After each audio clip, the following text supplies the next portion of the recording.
Pharmacare does not create equity in pharmaceutical coverage for Canadians.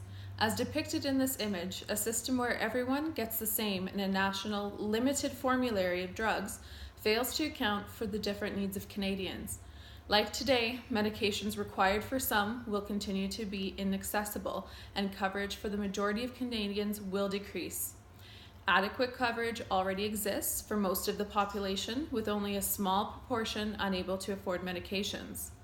Because drug coverage for those privately insured is more extensive than the public system, creating single formulary will reduce the drugs available to 90% of Canadians in order to give to the 10% who cannot afford them, forcing 24 million Canadians with private drug coverage to accept inferior coverage provided by public drug plans.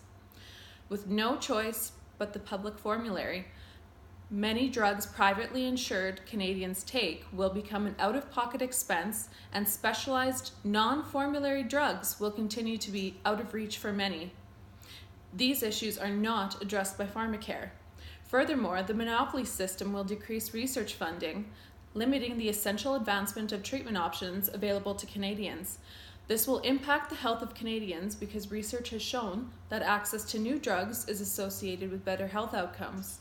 Pharmacare will also place an unnecessary financial burden on taxpayers. Taxes will increase as $13.2 billion is shifted from the private sector to the federal budget.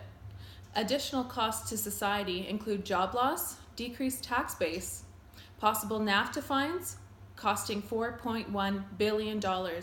Forecasted savings are unlikely to reduce the financial burden because the Pan-Canada Pharmaceutical Alliance is already negotiating bulk buying and generic substitutions.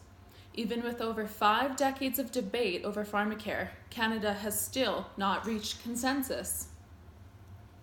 Instead of shifting to another system that continues to leave Canadians unable to see over the fence, the concept of Pharmacare needs to be abandoned and a new system that fills the gaps must be created.